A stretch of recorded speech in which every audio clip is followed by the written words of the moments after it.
Okay, 4am Club, we need to talk about women's anger and we need to have a little family meeting. For many of you, this conversation is going to be so validating and freeing, and I hope empowering. But for another subset of you, it's going to be very triggering. And it's you who I really want to pay attention the most. This is very, very important. I have made 2 posts in recent weeks where I have been very angry and very firm in setting a boundary and defending that boundary. And for the most part, your comments were 10 out of 10 incredible. You get it, you're here for it. You are here for seeing a woman stand in her power and refusing to take shit. You guys get it.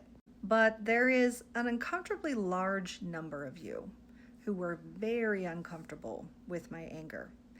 And many of you immediately went into what's called tone policing. You are policing the tone I used. You're criticizing it, critiquing it, telling me to calm down and take a deep breath. You know how women love being told that. There were many more of you who, I'm sure for protective reasons, urged me to just ignore it, let it roll off, don't give them any attention. And then there were yet more of you who said, don't let them get to you. You're giving them what they want. Now you're proving that they can rile you up. Now, please understand that I get your intention with this. I get that you love and appreciate me, and you're doing your best to protect me and step beside me and give me advice. And so, as far as your intentions go, I really love that you did what you thought was best and gave advice, for the most part, from your heart. And this is why I want to gently and lovingly, but firmly, hold your hand as we unpack this. Because this is internalized misogyny. It is.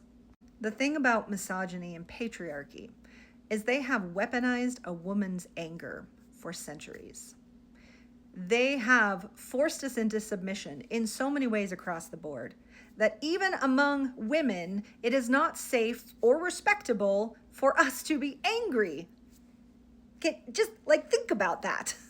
They have fooled so many people for so long into thinking that women cannot be angry, that anger is only in the realm of men, that only men get to be angry and only men get to use their power to protect their territory. And another very sad and uncomfortable layer to this is that women have had to police themselves and others to stay safe. They took your anger from you. And they convinced you that it's not acceptable to show it. And you say, don't let them get to you. Don't let them see it. You've policed yourself into giving away not just your anger, which is a vital, important human emotion, but with it, your power. When you say, don't let them get a rise out of you, I understand you wanting to be stoic and protecting yourself. Believe me. That's why I went offline for a day or two when Fox came at me. I wasn't going to give them the satisfaction of rooting around in my content. I understand the times where it is protective to be silent, to play dead in many cases. I understand the survival mechanisms that we have had to adopt to be safe as women. And I understand that that's what you're working through and that's what you're expressing. And my anger triggers that fear or that unconscious belief in you. That in order for a woman to win, we cannot be angry. We have to be silent. We cannot show that they've made us mad. My dear, wonderful, brave, beautiful sisters, if we are to rise as the divine feminine, we have to accept and integrate our anger. We have to be brave enough to take back our power and to show it with that anger, if necessary.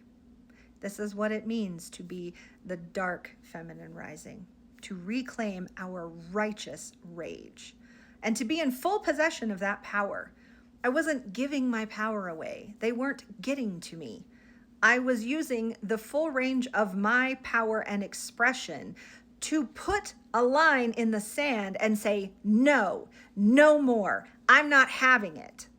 If we are ever going to continue to rise in our personal and collective power, you gotta make peace with that anger. And you have to stop telling women to drop it.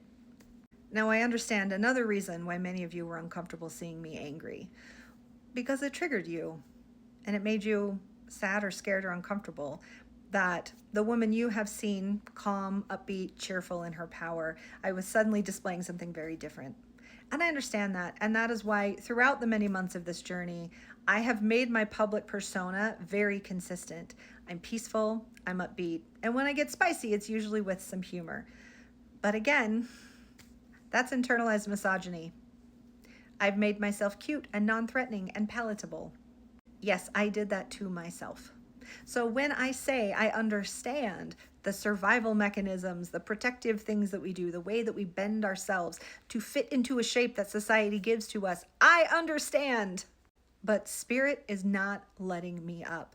I am getting pushed again and again and again to get into these defensive wounds and to burst out of it. I can no longer be the soft, peaceful person who just lets it roll off because these media requests are coming at me every day. And by the way, speaking of, you know this is a modern witch hunt, right? Yeah, and I know that's thrown around a lot, especially by the Christian right, but Charlie Kirk made up a story about me. He made up falsehoods. He told the world about how dangerous and delusional I am. And now that's the narrative that the rest of the media is running about me. And I am being forced to account and be held responsible for his narrative of me. Yes, I have every right to be angry and to defend myself against these accusations. And while we're on the topic of uncomfortable subjects in the 4 a.m. Club, I am also being forcibly held responsible for things that other creators have said. And it does not matter how many times I come at here with gentle warnings about using your discernment and letting go of the outcome and waiting to see how things evolve, and anything could happen. It doesn't matter how peacefully and ethically I have tried to be the voice of reason in this community. I am being held responsible continually for what other people have said. Other people who are less experienced, less ethical, maybe just plain wrong. I'm being held accountable for that. And I'm pissed. And that call is not coming from outside the house. It's coming from this community that I have created and nurtured and held a safe, loving space for. And I have every right to be mad about that. And if anyone here in this community or beyond is triggered by my anger, I would invite you to do some work on that. My anger is my business. And if it makes you uncomfortable, that discomfort is within you. And this is what I've been teaching and saying all along, that what is triggered by the outside world is an alarm call to go within. To look at your mother wound when your safe female leaders or presences in your life have been scary or angry. To look back at the ways that your own anger was used against you and your power was taken away from you. To go through the countless continual times that we as women have been subjugated and oppressed and still held accountable for the violent, disgusting actions of others. So don't police my tone. Don't project your discomfort on me. That is yours. Own your projection. Go within and do the healing. This Ascension, New Earth, Divine Feminine Rising was not always meant to be pretty. How many times have I said that? It's uncomfortable, it's messy, it is pushing us all to our breaking points. And for me, I am choosing to move through this crucible by becoming reacquainted and reconnected with my power. Because for far too long, it's been taken from me. And I'm not doing that anymore. And I would invite you, when you're ready, to join me.